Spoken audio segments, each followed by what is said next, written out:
Hello and welcome to the Legislative Report. I'm State Representative Rosemary Brown, and thank you for joining the show today. And I'm joined here with two very special people that I have known for many years and are members of the Monroe County Joint Veterans Honor Guard. And you play a substantial, significant role, not only as thank you for your service as veterans for our country, but you're also continuing to help other veterans in everything that you do.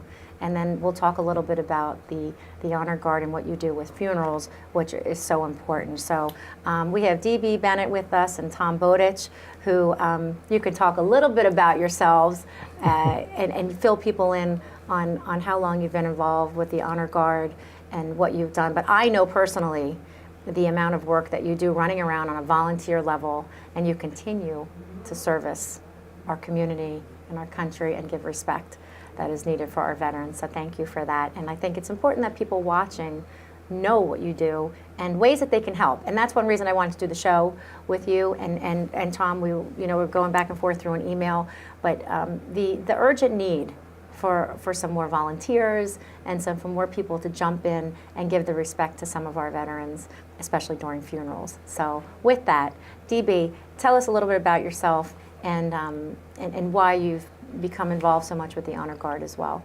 I've been in and out of the service ever since the late 60s, early 60s rather. First Air Force, and then Army, and then the Reserves. My father, my grandfather are both service members. And then there's the police department angle, followed in my father's footsteps. So I've had quite the career. Then after that, EMS and fire department. More service, right? Keeps me out of trouble. But it's in your blood. Yes. It's in your blood, Right. And I think you see that a lot of times with families, right? That, it's the grandson and the son, and it just stays in the family with all of that. So our most important function is the funeral services. And Tom, how many have we done? Like 400 and some odd? We're almost up to 400, and since 2011. I was going to say, because when I first came into office in 2011, I believe it was the start of the Honor Guard, and that's how we met up in Pike County at one of the funerals. But I thought that's when it started, and to do that many, in those couple of years is just amazing. So you're past 400. We're up around 400. I don't know if we quite passed it or not, but we're right around the 400 mark. So when you say you do a funeral, explain to everyone what that means by you do a funeral for a veteran, and why is someone else not there, why you're there. Explain that a little bit for the viewers. Well, under the 2000 National Defense Act, every honorably discharged veteran is allowed military honors. Well, of course, the military will send out 2-3 people maximum. They'll fold the flag and they'll fold the flag and play taps. But there's no rifle team there to do a rifle volley or anything else. So that's why we formed in 2011. We actually got certified with the Army Reserve under the Department of Defense. And we actually get a mission number from Fort Dix for an Army funeral.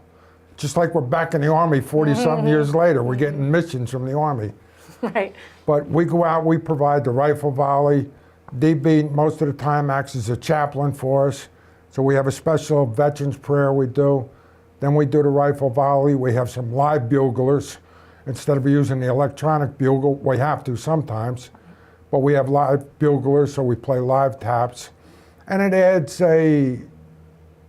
more of a honor to the whole funeral service by adding all that in. Right. Sometimes we'll ask to provide a color guard or something. So we try and take care of everything. Right. There was a time at a funeral in New Jersey where we had to ask one of the family members to carry one of the flags. We were short one person, and it broke the family up. Right. We actually had to leave your Veterans Expo and run down to I remember Hackettstown to do an Army funeral.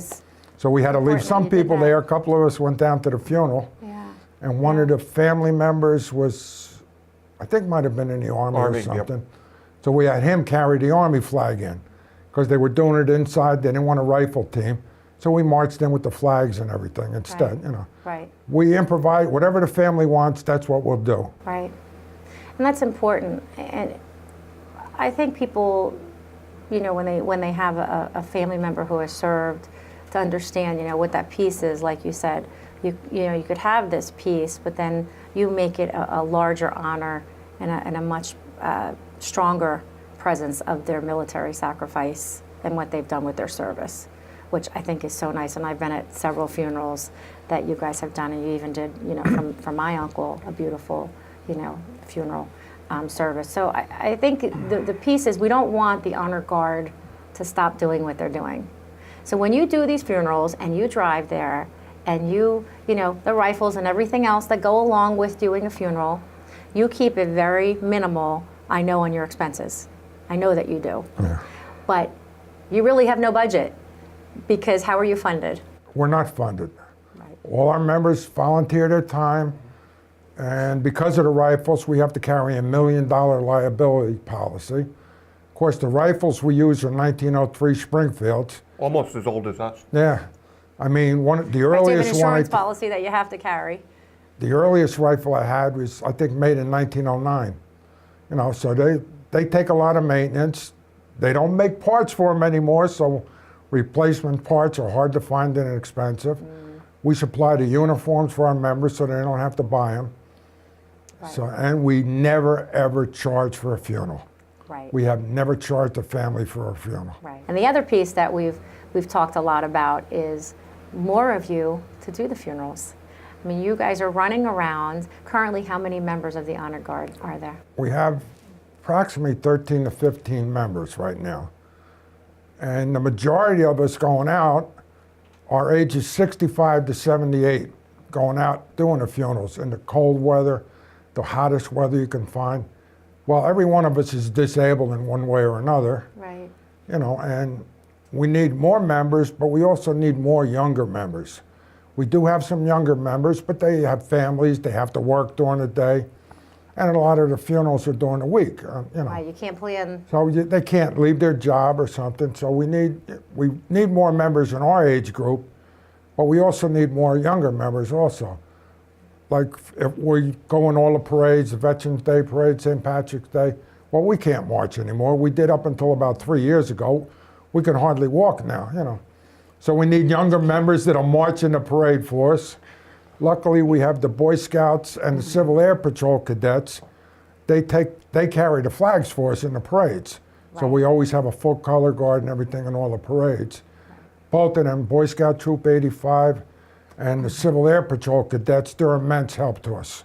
Without them, I don't know what we'd do half the time. Yeah. So We that's have a wonderful. garrison flag, huge, huge flag, and the scouts carry that for us.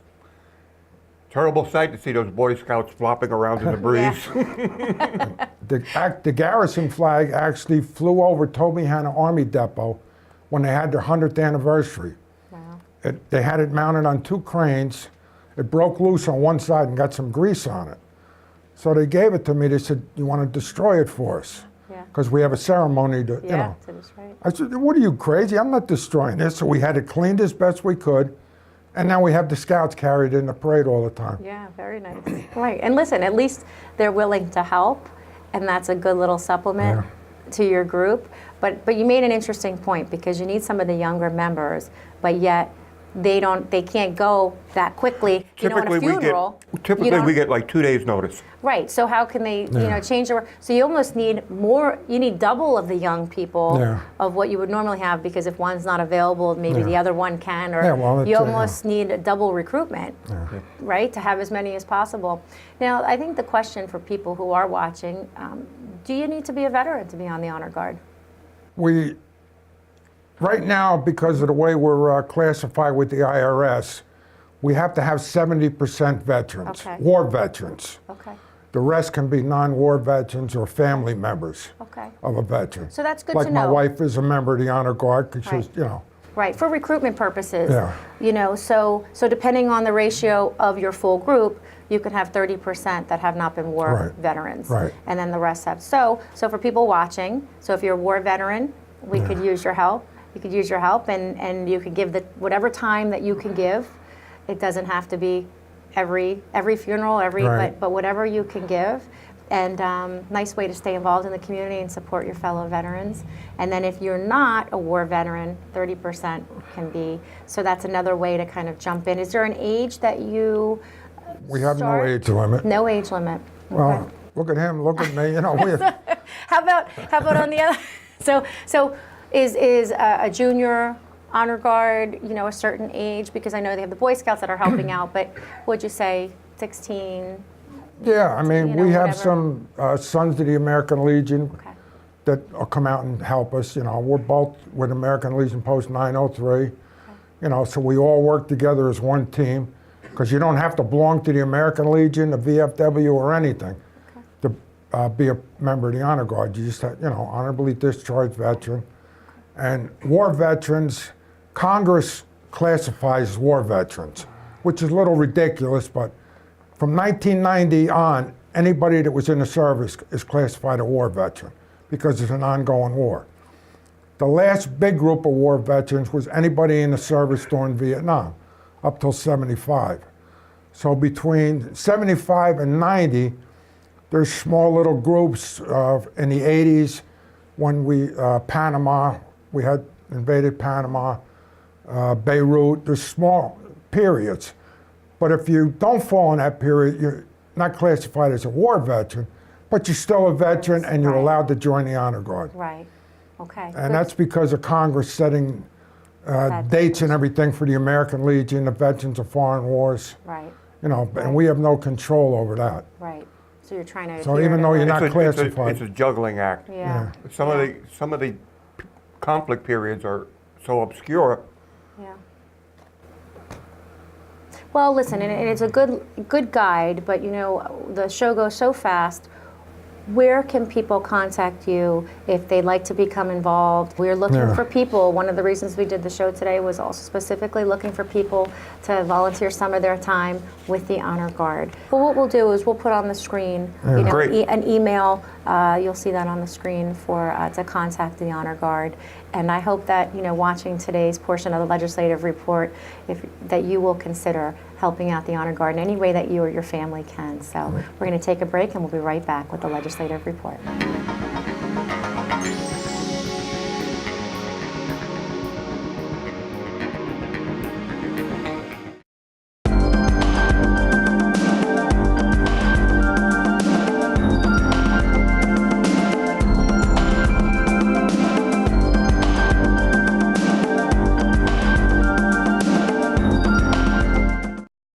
Did you know that Violet Oakley was the first female artist to receive a large commission for artwork done in a United States Capitol building? In 1902, Joseph Houston, designer and architect for the 3rd Harrisburg Capitol building, commissioned Violet Oakley to paint murals for the governor's reception room. He believed that Oakley's contribution would add interest to the building and act as an encouragement of women of the state. Prior to beginning her work for the Capitol, Oakley set out to England to conduct research for her murals. Upon return, she decided to center her artwork on William Penn and the founding of Pennsylvania. Oakley made sure that Penn's ideals of justice and peace could be seen throughout her work. In 1906, she completed 13 murals titled The Founding of the State of Liberty Spiritual and was placed in sequential order around the governor's reception room. These murals were some of the first to be installed in the Capitol. When Edwin Austin Abbey, another artist for the Capitol, died in 1911, Oakley was offered another opportunity to create murals for the unfinished Senate and Supreme Court chambers. Her work on the Senate murals, including International Understanding, was completed by 1919. Oakley then completed the Supreme Court murals, including the Divine Law, by 1927. Oakley is said to be the principal artist for the Capitol, with a total of 43 murals on display. She remains one of the greatest muralists in the United States. Now you know. Did you know that the state capitol is not only the epicenter of the Commonwealth's governing bodies, but was once home to 390 preserved Civil War flags? During the war, it was customary for each state to furnish their regiments in battle with flags representing their contribution to the Union Army. After the war, Pennsylvania's military department was responsible for collecting the flags, and in 1872 they were reverently housed in the Capitol. Following the completion of construction on the new Capitol building in 1914, the Civil War flags were removed to the Capitol Rotunda. They were kept untouched in custom-made flag cases until 1982, when the Capitol Preservation Committee initiated its Save the Flags project. Throughout the years, dust and long-term vertical display of the flags had begun to devastate the brittle silk fabric and painted designs. The flags were removed by local textile conservators and were repaired and preserved in storage units that protect the relics from light, dust, and excessive handling. Now you know. Welcome back to the Legislative Report. I'm State Representative Rosemary Brown. We're going to continue today's taping a little bit, talking about more volunteers needed in our community and another organization that's doing great things for people, especially during very difficult times. So I have with me Kelly Kemmer she's the Executive Director of Habitat for Humanity. So Kelly, thank you for being here with us today. Thanks for having me, Rosemary. So the show, again, I say to every guest, it goes very fast, but we try to get as much information as we can for the people watching. And people know Habitat for Humanity. They've heard of Habitat for Humanity. And I think they think about the house that's built, that one house that's built for a person and gives them a better financial start and helps them have the American dream with the house. But Habitat has changed in their mission and direction over the last couple of years, especially even since you've taken the executive director position. That's right. Right here in Monroe County has unique needs. We have, unfortunately, lower income here and higher taxes, a higher cost of living, and people need home repairs. So a lot of our homeowners are struggling right now with this higher cost of living, and they need us to help fix their homes. And we're trying to get the word out because a lot of people, like you said, are still thinking of Habitat as building homes. Right, and so that mode of needing the volunteers to still help and to still help do some of the project is still definitely there, because Habitat was always big for that. Well, how do you help? Well, I help with Habitat, and builders would help, and some contractors and things like that. So you still have that need, absolutely. Oh my gosh, definitely. The more projects we have, the more volunteers that we need. So we need volunteers. That's definitely an everyday thing. We have all kinds of projects, from painting to repairing roofs and installing windows, anything these homeowners might need that improves their health and safety in their homes. We also need volunteers on our committees, so our Public Relations Committee, Volunteer Outreach Committee, things like that. Right, so those are other ways that people, if they're not so handy. Right, like me, yeah. Well, and listen, everybody has their niche of how they can help. And a lot of the different shows that I do, we talk about different ways that people can help our volunteer fire companies and help in the beginning of the show, the Veterans Honor Guard. So it's interesting what people can do.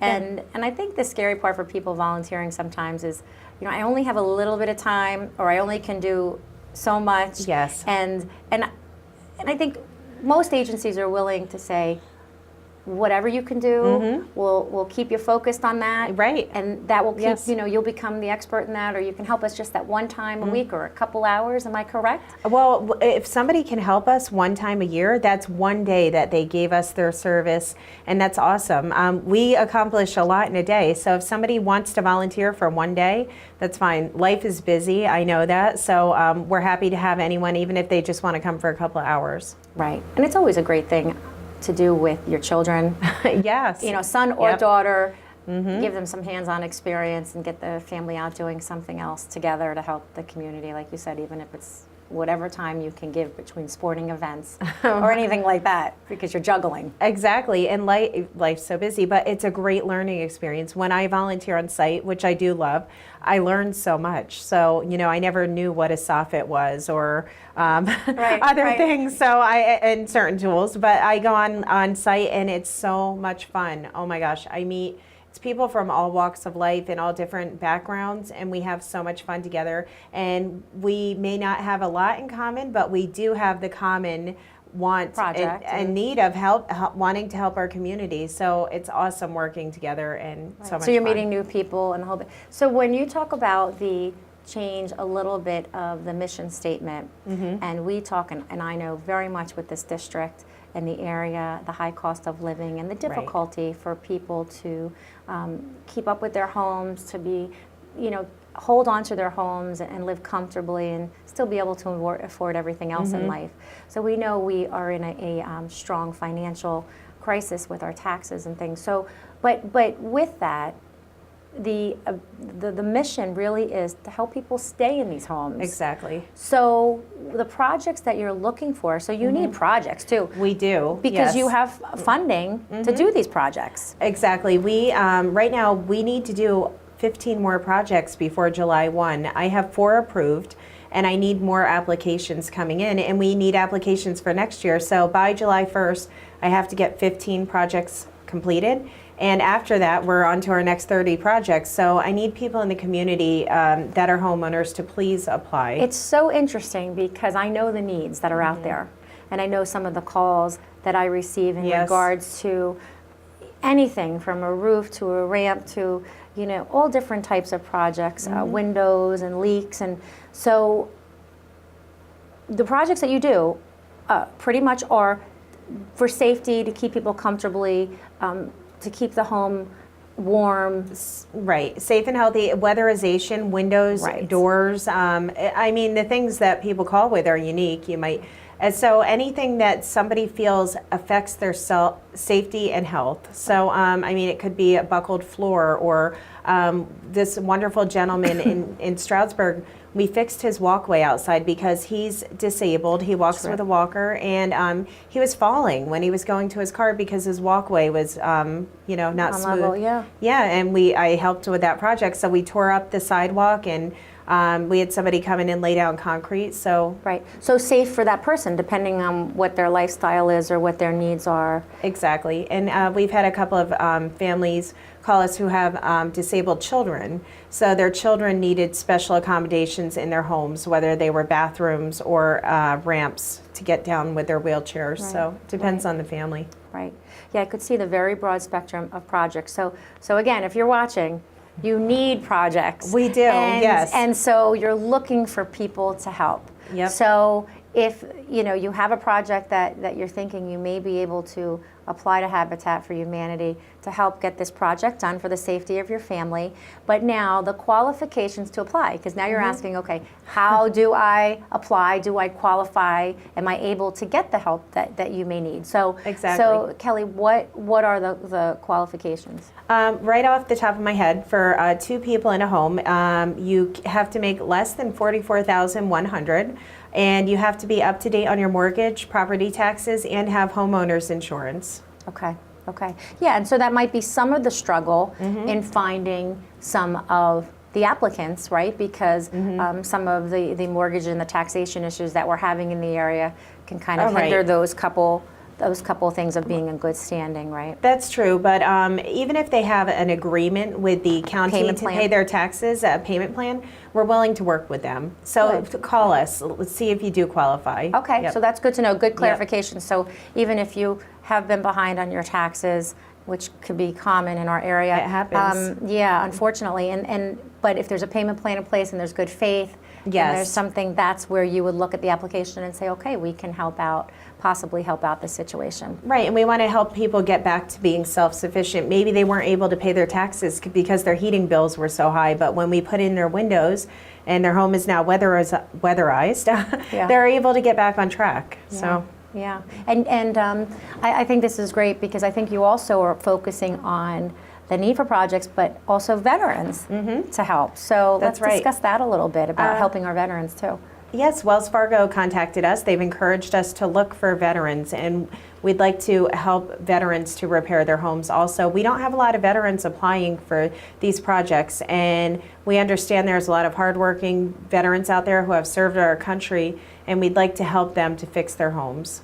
Yeah, that's wonderful. And in the beginning of the show, we had the Honor Guard on a little bit talking about the veterans' needs and some of their ask for volunteers.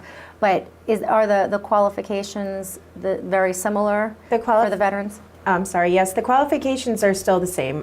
2 people in a house, 44,100, and 1 person, they can make up to 38,600 and apply. Okay, so just trying to say, listen, let's pay attention so everybody's eligible for these, but let's also not forget our veterans. Exactly. That may be really needy for this as well. Yeah, and I have a couple of groups that called that want to volunteer, but they only want to volunteer for veterans projects. So I'm really hoping that they do apply. Great. So if they want to apply, I know that we get some calls through my office here. How would they apply and begin the process? Well, they can call us at our office. We're now up in Tobyhanna at the Mountain Center. That's right. So you had a new move too. Like or we they could did. stop in, but that's far, depending on where they are, right? Yeah, if they're in that area, definitely Right. stop in and talk to us, or they can call us. My phone number at the office is 570-216-4390, or they can go on our website to access an application or get more information, and it's habitatmc.org. Okay, great. And we'll put that, obviously have that up on the screen. But the time frame for the start of the application process, going through it, approvals, and by the time maybe possibly the work would start, depending obviously on the weather and the project, because Right. if it's an outside project, like you said, with a walkway, it might have to wait till the spring or the summer. But how long does it usually take for the approvals? I can have a project approved within a month as long as the applicant gives us all of the information that we're asking for.